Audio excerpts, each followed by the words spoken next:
Hello guys, कैसे हो आप सब। आई होप सब बहुत बढ़िया होंगे।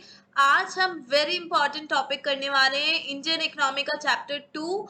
You know this is very important topic. ये 1950 टू 1990 में इंडियन इकोनॉमी की क्या सिचुएशन थी, पूरा इसमें डिस्कस कर रहे हैं हम। तो ये पार्ट 3 वीडियो है। पार्ट 2 एंड पार्ट 1 जो है डिस्क्रिप्शन में लिंक डल रखा है, आप वहां पे जाके जरूर देखना एंड नोट्स के साथ इसको सुनना।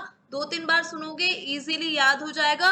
कोई भी डाउट हो तो मुझसे जरूर कमेंट में पूछना, ओके।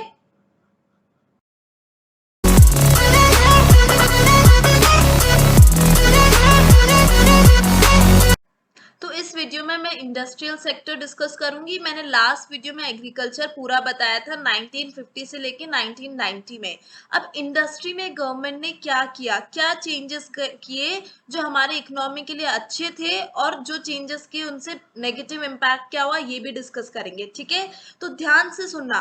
पहली चीज यहाँ पे बोला है कि इंडस्ट्री की जो नौकरियां थी, इंडस्ट्री में एम्प्लॉयमेंट जो थी वो मोर स्टेबल थी देन एग्रीकल्चर। इसीलिए इंडस्ट्री को भी डेवलप करना बहुत जरूरी था। क्लियर है। इंडस्ट्रीज के डेवलप होने की वजह से देश में पैसा भी आता है और मॉडर्नाइजेशन भी आता है। तो हमारे गोल्स के साथ हमने मॉडर्नाइजेशन, प्रॉस्पेरिटी, इक्विटी आएगी, तो ये सब को लेके हमने इंडस्ट्री का डेवलपमेंट सोचा। तो सबसे पहले role of public sector. Public sector मतलब गवर्नमेंट। ये 3 नंबर का क्वेश्चन बन सकता है, ध्यान से सुनना कि गवर्नमेंट का क्या रोल है इंडस्ट्री को डेवलप करने के लिए। पहला चीज, पहला पॉइंट, हमारे देश में लोगों के पास इतना पैसा नहीं था, क्योंकि अभी अभी अभी हम इंडिपेंडेंट हुए थे। इसलिए लैक ऑफ कैपिटल, लोगों के पास इतना कैपिटल नहीं है। इसलिए गवर्नमेंट को इनिशिएटिव लेना चाहिए इंडस्ट्री को बेटर करने के लिए, ठीक है। Lack of incentive for the private sector. Private sector को ऐसा लग रहा था कि अभी भी मार्केट में गुड्स की डिमांड नहीं रहेगी, ठीक है, क्योंकि लोगों के पास पैसा नहीं था।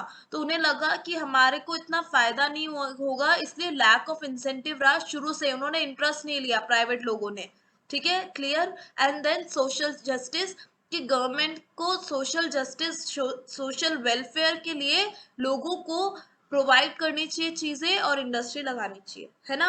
ये सब तीनों पॉइंट क्लियर है। अब इंडस्ट्री जो लगी, ध्यान से सुनना।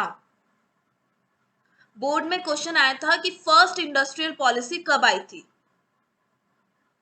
ध्यान से सुनो। तो फर्स्ट जस्ट इंडिपेंडेंट के बाद आई थी 1948 में, ठीक है। एमसीक्यू क्वेश्चन था ये। और second resolution, second industrial policy कब आई थी, 1956 में। तो गवर्नमेंट ने कुछ इंडस्ट्री जो हमारे इकोनॉमी को शेप करे, पॉलिटिक्स को शेप करके थोड़ा सा इंडस्ट्री की डेवलपमेंट हो, वो 1948 में उन्होंने निकाली। फिर उन्होंने सोचा अरे इससे कुछ ना होने वाला, तो अब 1956 में निकालते हैं, ठीक है। तो 1956 में उन्होंने सेकंड निकाली रेजोल्यूशन रिफॉर्म्स। उसमें उन्होंने क्या निकाला, क्वेश्चन ये है ना। तो उन्होंने इंडस्ट्री को ए, बी और सी कैटेगरी में डिवाइड कर दिया। क्लियर है। इंडस्ट्री को क्या किया उन्होंने, ए, बी, सी कैटेगरी में डिवाइड कर दिया। ए कैटेगरी में वो गुड्स डाल दिए जो बस गवर्नमेंट बनाएगी। क्लियर। गवर्नमेंट ही बनाएगी उन चीजों को, प्राइवेट नहीं बनाएगा। उसमें आ गए 17 गुड्स, 17 कैटेगरी, 17 याद रहेगा। तो स्केड्यूल ए में कौन आ गया, गवर्नमेंट, जिसके पास है 17 कैटेगरी का, कि वो ही बनाएगी। क्लियर है। स्केड्यूल बी में कौन आया, गवर्नमेंट और पब्लिक और प्राइवेट दोनों। Public that is government and private दोनों मिलके बना सकते हैं 12 इंडस्ट्रीज। क्लियर है। और देन जो भी रिमेनिंग है वो स्केड्यूल सी में प्राइवेट आदमी बना सकता है। तो मतलब यहाँ पे मेजर कंट्रोल गवर्नमेंट के पास था। क्यों था ये उस टाइम पे, क्योंकि इंडिया में इतनी इंडस्ट्रीज तो थी नहीं, ब्रिटिशर्स अभी अभी गए हैं। तो गवर्नमेंट जितनी भी इंडस्ट्रीज लगना चाहती है या लगाना चाहते हैं लोग, या लग रही है, उनका कंट्रोल खुद के पास रखना चाहती थी मेजोरिटी पे। गवर्नमेंट को पता होना चाहिए कि कौन सी इंडस्ट्री किधर किधर लग रही है, इसीलिए उन्होंने ए और बी कैटेगरी में भी अपना हिस्सा रखा। ए तो उनकी थी, बी में both public and private, and then C category में जो रिमेनिंग है। क्लियर है?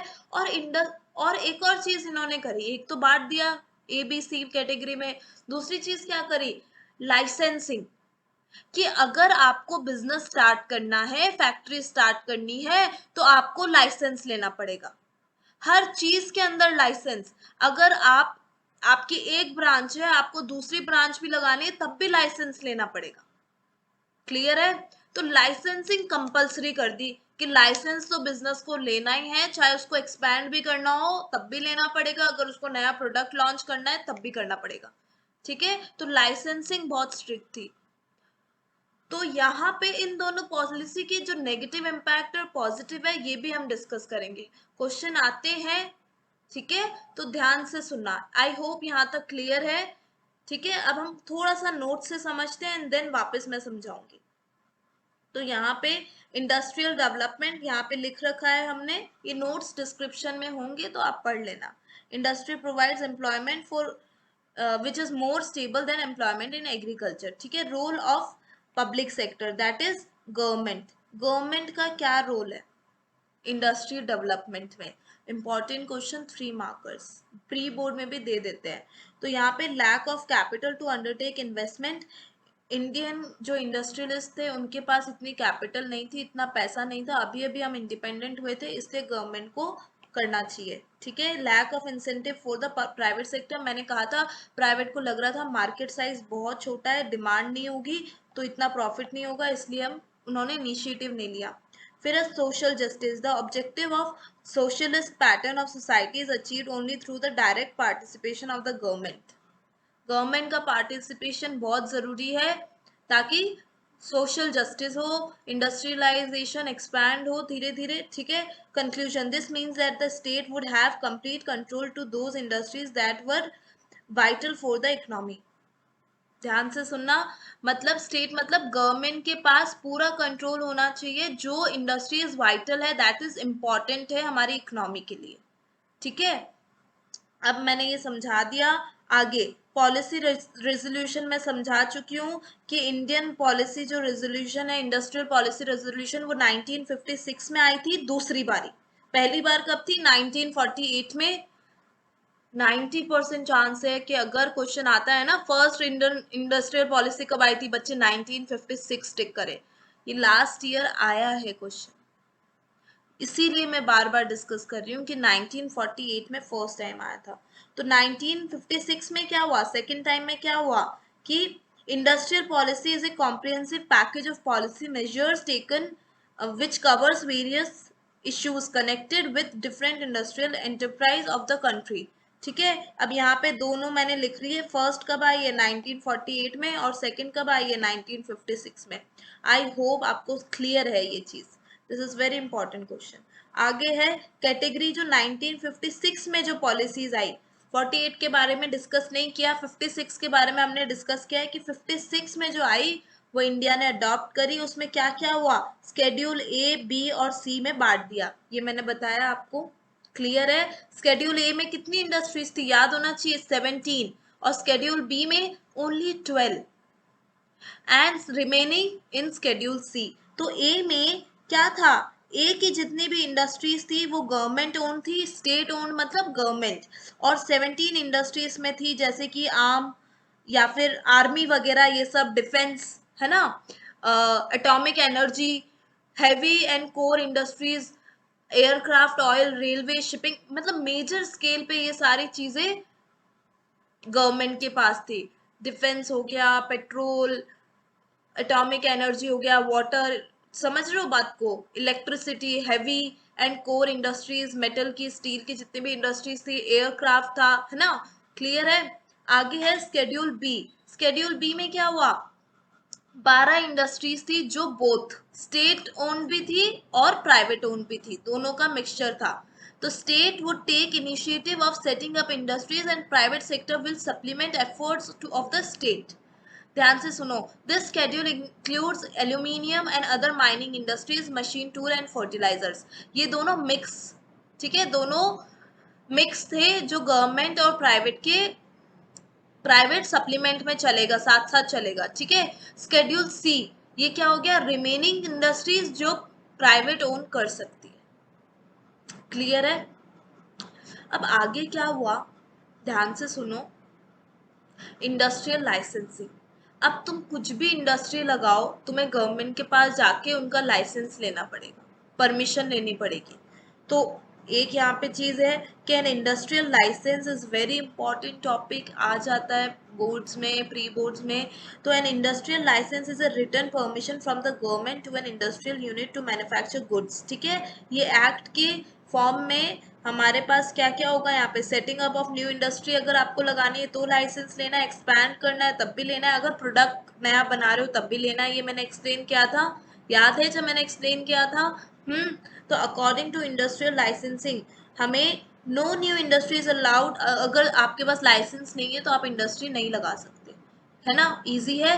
बैकवर्ड एरिया में अगर आप लगा रहे हो तो आपको सब्सिडीज मिलेगी, ग्रांट्स मिलेगी, आपको टैक्स ना देना पड़े, ऐसी सब पॉलिसीज बनाई ताकि इक्विटी आए, गरीब भी बढ़े। तो वो जो गोल था हमारा मॉडर्नाइजेशन और इक्विटी, उसको ध्यान में लेके चल रहे थे, ये भी मैंने बताया था, है ना।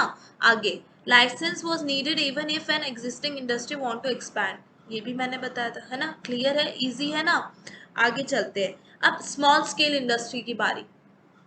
Small scale industry, you know small scale industry क्या होती है, यू नो दैट, इजी है ना। स्मॉल स्केल इंडस्ट्री ये ऐसी इंडस्ट्रीज होती है जिसमें लिमिट होती है पैसे लगाने की। 1950 में जब गवर्नमेंट ये पॉलिसीज बना रही थी, जब उन्होंने डिसाइड किया कि इंडस्ट्री में चेंजेस करने हैं, तो 1950 में ये लिमिट थी 5 लाख की। उस टाइम 5 लाख भी बहुत होते थे, है ना। तो 5 लाख की लिमिट थी, अगर आप इंडस्ट्री सेटअप कर रहे हो और 5 लाख तक आपने उसमें इन्वेस्ट कर रखा है तो आपकी वो एसएसआई यूनिट है, इसमें टैक्स बेनिफिट्स हमें मिलते हैं।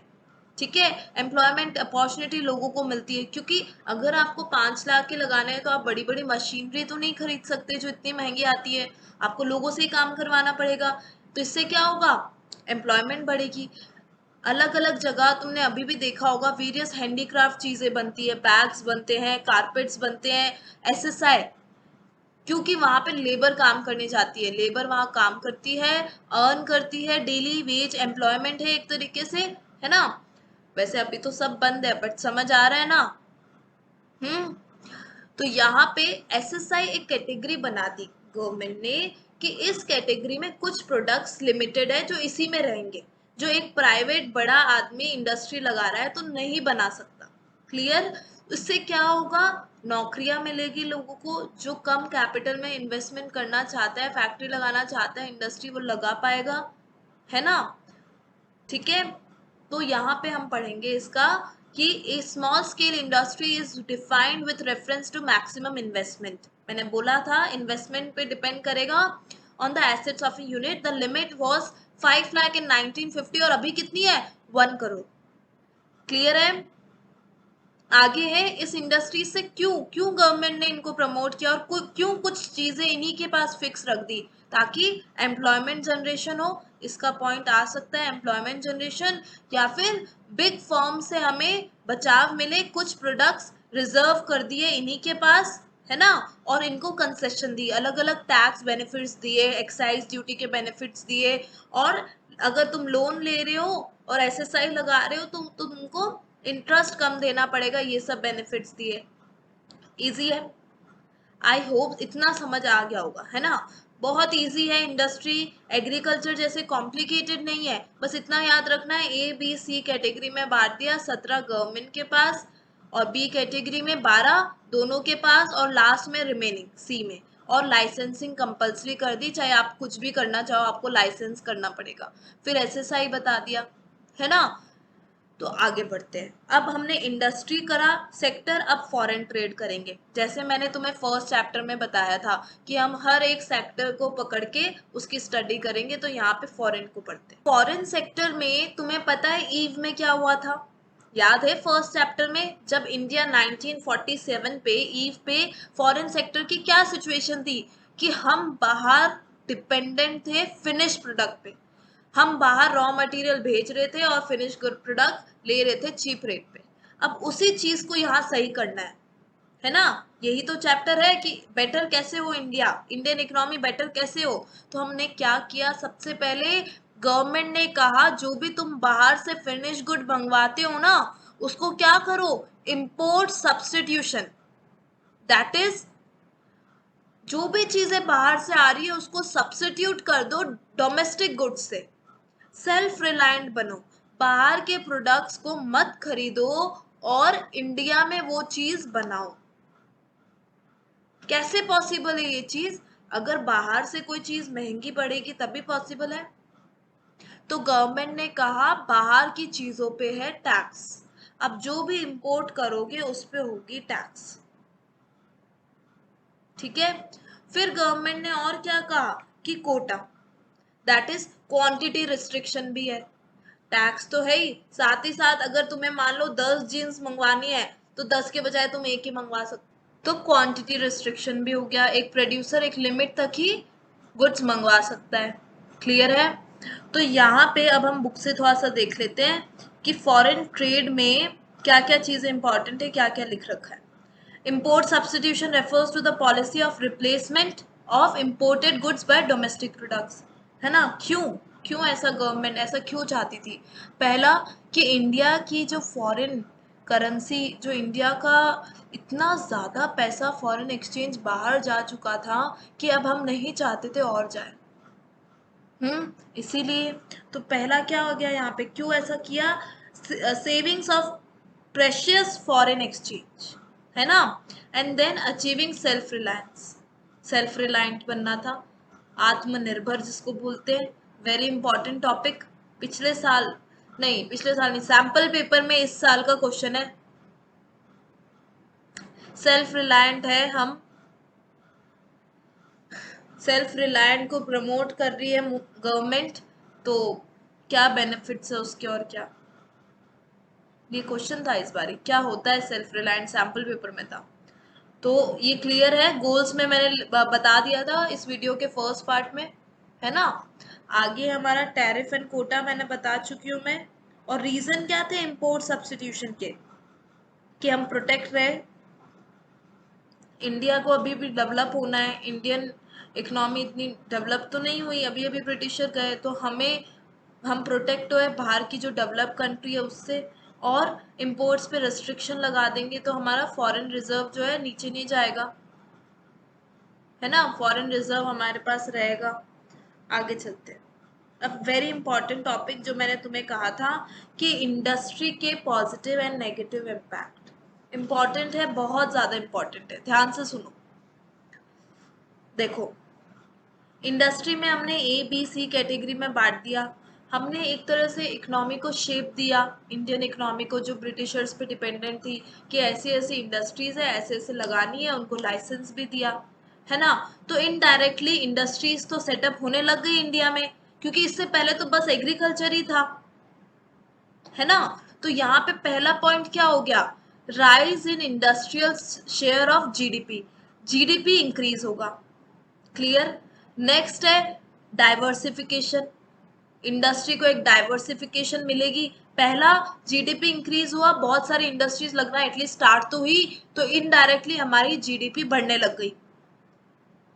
50 से लेके 90, 40 साल में यू कैन इमेजिन कितना इंडस्ट्री ग्रोथ हुई है और जीडीपी कितना इंक्रीज हुई है ना। तो यहाँ पे कुछ परसेंटेज लिख रखी है, 11% से हम 24 या 25% तक अप्रॉक्स पहुंच गए। इजी। सेकंड फायदा क्या हुआ, डाइवर्सिफाई, हमें बहुत सारी चीजें मिलने लग गई, इंडस्ट्रीज इंडिया में सेटअप होने लग गई, तो डाइवर्सिफाई हो गए। इजी। आगे, एसएसआई को प्रमोट किया गवर्नमेंट ने, कुछ इंडस्ट्रीज उन्हीं के पास सेट कर दी, तो उसकी वजह से इनको भी अपॉर्चुनिटी मिली जो इतनी बड़ी इंडस्ट्री नहीं लगाना चाहते। और अगर एसएसआई सेट होती है तो क्या होता है, एम्प्लॉयमेंट भी क्रिएट होती है, तो इसलिए भी अच्छा है एसएसआई का। फिर फॉरेन ट्रेड में गवर्नमेंट ने क्या किया, फॉरेन से बचाव, तो प्रोटेक्शन फ्रॉम फॉरेन इंडस्ट्री, क्योंकि इंपोर्ट्स वगैरह पे रिस्ट्रिक्शन लगा दी थी। तो डोमेस्टिक इंडस्ट्री को ग्रोथ होने के पूरे स्कोप दिया गवर्नमेंट ने, पूरा स्कोप दिया कि डोमेस्टिक इंडस्ट्रीज ग्रोथ हो, क्योंकि बाहर से जो प्रोडक्ट होगा उस पर बहुत टैक्स होगा। क्लियर। इजी। हेडिंग्स के साथ याद करना बहुत इजी लगेगा क्योंकि इंपॉर्टेंट है। अगर क्वेश्चन आ जाता है ना कि इंडस्ट्रियल पॉलिसी के क्या पॉजिटिव पॉइंट्स थे तो उसमें यही लिखना है। ओनली इंडस्ट्री का पूछते हैं तो ये लिखना है। पूछेंगे एग्रीकल्चर, इंडस्ट्री और पूरा फॉरेन ट्रेड का, तीनों का क्या था, तो हम आगे वो डिस्कस करेंगे इस चैप्टर के एंड में, तब वो लिखना। ध्यान से सुनना क्वेश्चन में क्या बोला है ना। अब negative impact. Negative impacts are very easy, ध्यान से सुनो।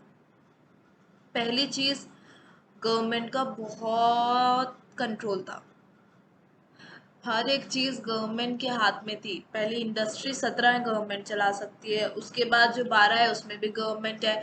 तो गवर्नमेंट तो मतलब गवर्नमेंट का बहुत ज्यादा रोल था, प्राइवेट को इतना फ्रीडम नहीं था कुछ भी करने का, है ना। और जितनी भी इंडस्ट्रीज थी उन्होंने मॉडर्नाइजेशन नहीं हुई थी, जितनी होनी चाहिए थी उतनी मॉडर्न नहीं थी। तो लैक ऑफ मॉडर्नाइजेशन हो गई गवर्नमेंट की पार्ट से, इंडिया की इकोनॉमी में मॉडर्नाइजेशन सेट नहीं हो पाया इंडस्ट्री में। दूसरा, inefficient public monopolies. Public monopolies जो थी वो एफिशिएंट ही नहीं थी। मतलब जो मेन नेसेसरी चीजें हैं, टेलीफोन हो गया, इलेक्ट्रिसिटी हो गई, वाटर सप्लाई हो गई, इन सबको ध्यान में ना रख के गवर्नमेंट दूसरे कामों में लग रखी थी, होटल्स में और ब्रेड बनाने में, यहाँ पे लिख रखा है। तो क्या हुआ, जो एसेंशियल चीजें उन पे तो ध्यान दो, जो मोनोपोली है उस पे तो ध्यान दो। तो उस टाइम गवर्नमेंट ने इनएफिशिएंट रही अपनी पब्लिक मोनोपोलीज में, जो भी पब्लिक के हाथ में कंपनीज थी उसमें वो इनएफिशिएंट रही। क्लियर। दूसरा है, जो लाइसेंस वाली बात थी उसका है, 1 नंबर का क्वेश्चन आता है उसका, लाइसेंस वाली का, इसलिए मैं अलग से करवा रही हूँ। Miss use of licensing policy, क्या मतलब है इसका, ध्यान से सुनो। जो लाइसेंस का जो हमें खरीदना है ना, कि भाई अगर आपको एक्सपैंड भी करना है, नई इंडस्ट्री लगानी है, तब भी आपको लाइसेंस चाहिए, तो उस लाइसेंस को गवर्नमेंट जो बड़े बड़े इंडस्ट्रीज है जो ऑलरेडी सेट है, टाटा बिरला टाइप्स, उन्हीं को देगी पहले। और जो अगर नया आदमी आ रहा है उसको परमिशन नहीं मिल पाती थी। इस वजह से हमेशा बड़े आदमी क्या थे, एडवांटेज पे थे। The excessive regulation of what came to be called the permit license Raj prevented certain firms from becoming more efficient. समझ आया? The need to obtain a license to start an industry was misused by industrial houses. If big industries would get a license not for starting a new firm but to prevent competitions from starting new firms. More time was spent by industrialists in trying to obtain a license or lobby with the concerned ministries rather than on thinking about how to improve their products. मतलब यहाँ पे जो बड़े बड़े लोग हैं उनको licence मिलते जाते थे, कॉम्पिटिटर्स नहीं आ पाते थे, बाकी लोगों को लाइसेंस नहीं मिल पाते थे इजिली, और जिसकी वजह से बिग फर्म्स क्या करी, इन लाइसेंस चाहिए, लाइसेंस चाहिए, लाइसेंस पे चलती रही, और उन्होंने क्या किया, अपने प्रोडक्ट पे तो ध्यान दिया नहीं। ये यहाँ लिख रखा है। जो इंडस्ट्रीज काम नहीं कर रही थी गवर्नमेंट की, लॉस आ रहा था उसमें, difficulty to close unviable government enterprises, उसको गवर्नमेंट बंद नहीं कर पाई, डिफिकल्टी आई उसको क्लोज करने में। तो गवर्नमेंट वो लॉस में चल रही है तब भी उसको चलाए जा रही है, और उसमें बाहर से पैसा इन्वेस्ट करती जा रही है और वो चल रही है, तो ये भी नुकसान रहा। ठीक है। तो तीन फाइव फाइव नेगेटिव इम्पैक्ट्स बहुत है, जिसमें परमिट लाइसेंस राज इंपॉर्टेंट है। क्या आता है इसका, एक डिफाइंड परमिट लाइसेंस राज आ जाता है, जिसमें हम बोल देंगे बहुत ज़्यादा रेगुलेशन थी लाइसेंस को लेके, तो बड़ी फर्म्स को इजीली मिल रहा था, है ना, जिससे कॉम्पिटिटर्स प्रिवेंट हुए, स्टार्ट नहीं कर पाए नया बिजनेस, है ना। आगे है हमारा कुछ और लास्ट पॉइंट है, negative impact of protection from foreign competition. आपने जो इतना इंडस्ट्री पे रिस्ट्रिक्शन लगाया, टैरिफ कोटा ये सब लगा दिया, इंपोर्ट सब्स्टिट्यूशन अपनाया, इससे क्या एक नुकसान हुआ। पहला नुकसान ये क्यों हुआ, नुकसान इसको समझते हैं, कि जो इंडियन इंडस्ट्रीज थी उनसे इतना इंसेंटिव नहीं ले गया कि वो अपने प्रोडक्ट को इम्प्रूव करे, है ना। तो हमारे जो इंडियन लोग हैं बाहर के मार्केट से इम्पोर्टेड आइटम मंगाने लग गए। या तो हमारी डोमेस्टिक गुड्स को हम इम्प्रूव कर लेते तब तो बाहर से ये चीज़ नहीं होती, पर डोमेस्टिक गुड्स पे इतनी इम्प्रूवमेंट नहीं थी, तो हम बाहर से गुड्स मंगवाने लग गए और इंपोर्ट्स पे फॉरेन एक्सचेंज तो चला ही गया, साथ ही साथ टैक्स भी बहुत लगता है और हाई प्राइस प्रोडक्ट खरीदते हैं। तो ये एक नेगेटिव इम्पैक्ट है और ये बहुत बड़ा नेगेटिव इम्पैक्ट है कि हमारी गुड्स की इतनी डेवलपमेंट नहीं है, जिस वजह से बाहर से मंगाना पड़ रहा है और वहां पे सारा पैसा जा रहा है। क्लियर? तो आई होप सारे negative and positive impacts clear होंगे। तो आई होप आपको इंडस्ट्रियल सेक्टर यहाँ तक क्लियर हो गया होगा सारा। आपको कैसे लगे नोट्स के साथ मैंने जो समझाया है, मुझे जरूर कमेंट में बताना आपको समझ आया कैसा लगा। कोई भी डाउट हो तो मुझसे जरूर पूछना, ठीक है? अकाउंट्स, इकोनॉमिक्स, बिजनेस से रिलेटेड कोई भी डाउट्स हो तो पूछना। एंड अब हम नेक्स्ट वीडियो में मिलते हैं। ध्यान रखना वीडियो को नोट्स के साथ सुनना, एंड 2-3 बार सुनोगे याद हो जाएगा, समझ आ जाएगा। नोट्स मैंने डिस्क्रिप्शन में डाल दिए हैं।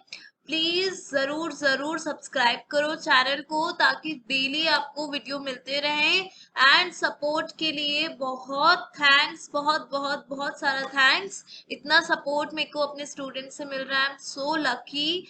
And bye bye.